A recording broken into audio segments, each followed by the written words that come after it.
दोस्तों, बुजुर्गों, अजीजों, जैसा कि आप देखे माननीय मुख्यमंत्री बिहार नीतीश जी प्रगति यात्रा में। वो प्रगति यात्रा जनता दल यू और भाजपा के पैसे से नहीं, वो आपके टैक्स पेयर के पैसे से, आपने मेहनत की कमाई से टैक्स दिया और उसी पैसे से आपने सरकार को टैक्स दिया। नीतीश जी का 225 करोड़ से ऊपर का ये टैक्स वाला है, ये मामला प्रगति यात्रा है।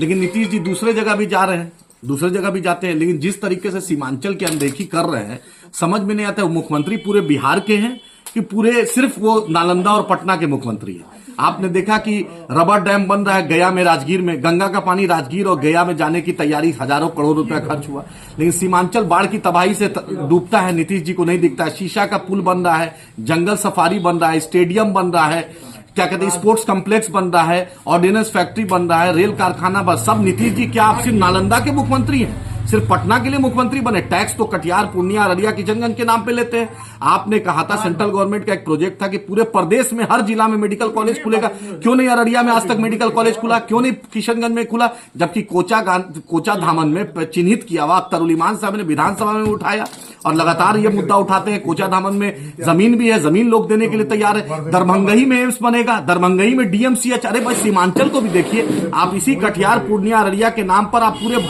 IMF से और नीति आयोग के सामने रोते हैं, विधवा विलाप करते हैं, लेकिन आपको सीमांचल नहीं दिखता है। यहाँ के बाढ़ की समस्या, यहाँ के कटान, यहाँ का धसान, यहाँ का बोल्डर पिचिंग आपको नहीं दिखता है। और ताजुब एक और बात का है, चारों विधायक जो हैं वो विधायक हैं, लेकिन हर कुछ में पूर्व विधायक दिखता है। ये पहला हिंदुस्तान का एक जिला है जो हर जगह पूर्व विधायक आगे आगे रहता है। भाई, पूर्व विधायक, मेरी दुआ है अल्लाह से पूर्व विधायक हमेशा पूर्वे रहे, क्योंकि आप पूर्व होकर इतना अच्छा काम कर देते हैं कि आपको नया बनने की जरूरत नहीं है। आप पूर्वे रहिए, काम कराते रहिए। लेकिन AMU किशनगंज क्यों नहीं हुआ? आप 100 करोड़ रुपया स्टेट सरकार क्यों नहीं AMU किशनगंज को दे दी कि भाई जमीन उपलब्ध हो गया? क्यों नहीं? आपका तो जो बीजेपी का मंत्री है, प्रदेश अध्यक्ष भी यहीं से है, वो साहब क्या कर रहे हैं? पूरी दुनिया जानती है कि कौन AMU किशनगंज को कौन रोका हुआ है, NGT में कौन मामला फंसाया हुआ है। क्यों नहीं सरकार की तरफ से वकील डेट जल्दी लेते हैं? क्या सीमांचल को तालीम से इतना दूर रखना चाहते हैं? पूर्व विधायक साहब इतना जो आगे पीछे करते हैं, तो ये भी कम से कम चिट्ठी लिख दीजिए। आपकी चिट्ठी तो पूरी दुनिया में मशहूर है,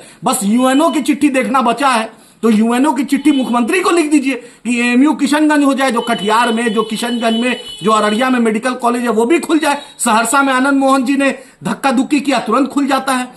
और तेजस्वी जी जो जंगल राज की बात कर रहे हैं, तेजस्वी जी बहुत आप जंगल राज, ललन सिंह जी की पत्नी को टिकट आप दिए, आनंद मोहन जी की पत्नी को टिकट आप दिए, उसके आनंद मोहन के बेटे को टिकट आप दिए, लेकिन शहाबुद्दीन साहब पे तो आपका कलेजा नहीं रोता है।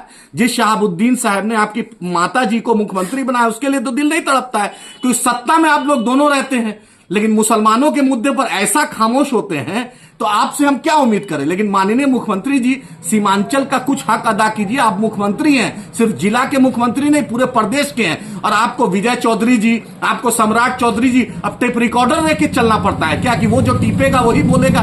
सम्राट चौधरी ने जिस तरीके से आपको कहा, अफसोस आता है। आप स्टेट्समैन, आप कर्पूरी, लोहिया और जयप्रकाश की बात करते हैं, उसके जगह पे जाना चाहते हैं, तो उस तरह अपना कद बनाइए और बिहार को ये जो सीमांचल का विकास के अवरोधक बने, इसको रोकिए। और जो पूर्व विधायक साहब है, जरा AMU पर और मेडिकल कॉलेज पर भी लिखिए कि सीमांचल का कुछ बोल्डर पिचिंग हो, नेपाल की बाढ़ की तबाही रुके, बार हम लोग बाढ़ में नहीं डूबे, ये भी लिखिए। इतना चिट्ठी करते हैं तो हक की चिट्ठी लिखिए। और फिर से मेरी दुआ है कि पूर्वे आप रहिए, क्योंकि वर्तमान विधायक तो दिखता नहीं है। फोटो सेशन में आपसे अच्छा कोई नहीं, एक मोदी जी फोटो खिंचाते हैं, दूसरा आप फोटो खिंचाते हैं। इन उम्मीद है कि माननीय मुख्यमंत्री कुछ समझेंगे और सीमांचल को उसका हक देंगे।